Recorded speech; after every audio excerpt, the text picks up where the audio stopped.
کے ساتھ سماعت فرمائے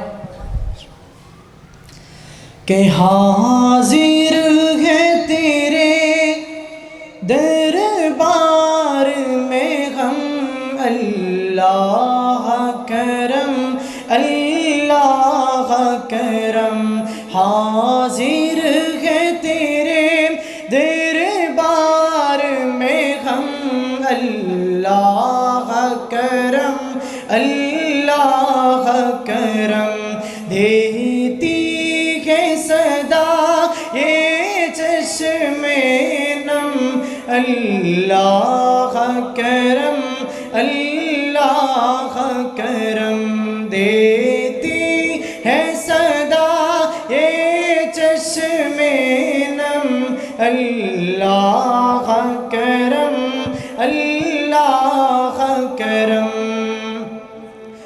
میرے آنے والی سب نسلیں تیرے گھر آئے تیرا گھر دیکھے میرے آنے والی سب نسلیں تیرے گھر آئے تیرا گھر دیکھے اسباب غل کو ایسے بغم اللہ کرم اللہ کرم حاضر ہے تیرے دربار میں ہم اللہ کرم اللہ کرم ہر سال طلب فرما مجھ کو ہر سال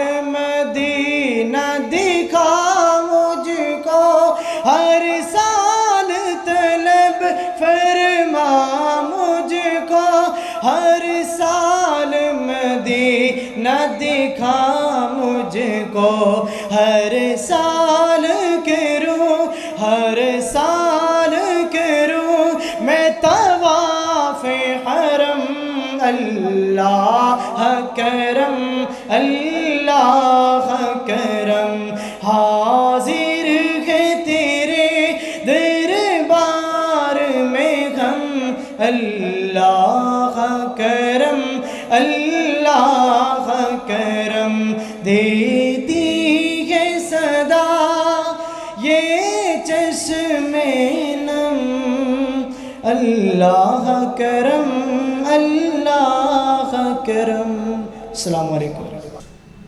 یہ تھے محترم شیخ محمد فاروق صاحب۔ اب خطاب کے لیے دعوت دیتا ہوں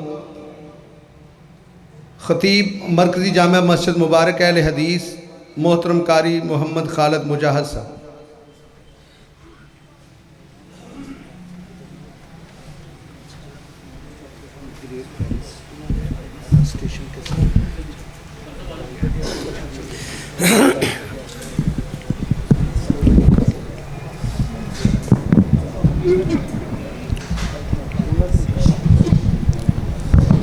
السلام علیکم ورحمۃ اللہ وبرکاتہ۔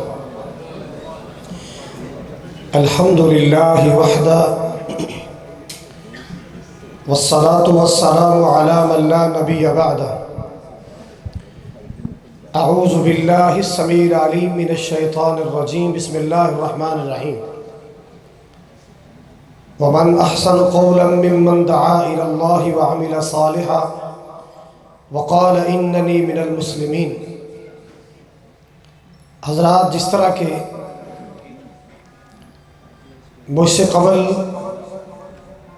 مقررین نے آپ کو اس بات سے باخبر کیا ہے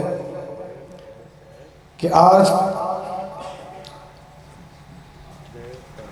ایک اسلامی چینل کے حوالے سے ہم یہاں جمع ہوئے ہیں،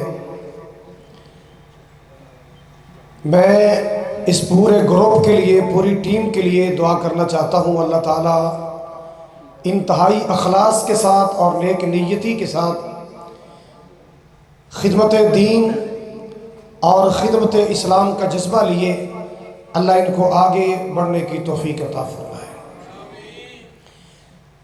شہر کا خطیب ہونے کے حوالے سے آج کے مہمان خصوصی اسلامی دنیا میں ایک عظیم نام رکھنے والی شخصیت محترم المقام جناب قاری صہیب احمد صاحب میر محمدی حافظہ اللہ تعالی اور جناب قاری سلمان احمد صاحب میر محمدی، میں ان کو مرحبا کہتا ہوں، جی آئین کہتا ہوں، ویلکم کہتا ہوں۔ دعا گو ہوں اللہ ان کی عزتوں میں، عظمتوں میں اور زیادہ برکتیں عطا فرمائے۔ حضرات، یہ میڈیا اس کی بڑی اہمیت ہے اگر اس کو صحیح استعمال کیا جائے۔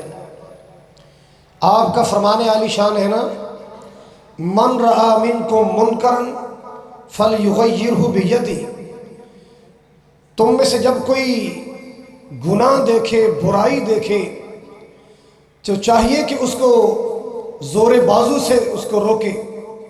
اگر اتنی طاقت نہیں ہے تو کم از کم اپنی زبان سے روکے۔ زبان سے بھی روکنے کی طاقت نہیں ہے تو دل سے برا سمجھے، یہ سب سے کمزور درجہ ایمان کا۔ تو میڈیا ایک بہترین ذریعہ ہے فحاشی اور عریانی کے خلاف بند کھڑا کرنے کا، گناہوں کو روکنے کا، بے دینی کو روکنے کا اور دین کی شعاعوں کو پھیلانے کا یہ بہترین ذریعہ ہے۔ میں اپنی گفتگو کو طول نہیں دینا چاہتا، چونکہ ہمارے مہمانان گرامی تشریف فرما ہے۔ اللہ تعالیٰ ان کو اور زیادہ دین کا کام کرنے کی توفیق دے، اور یہ قصور اسلامک ٹی وی والے حضرات جتنی بھی ٹیم ہے، میں سب کے لیے دعا کرتا ہوں اللہ تعالیٰ میاں منظور احمد صاحب، رانا منظور صاحب، حافظ حسن محمود صاحب کمیر پوری حافظہ اللہ تعالیٰ اور ان کی پوری ٹیم کو اللہ تعالیٰ مزید ہمت اور توفیق عطا فرمائے۔ السلام علیکم ورحمۃ اللہ وبرکاتہ۔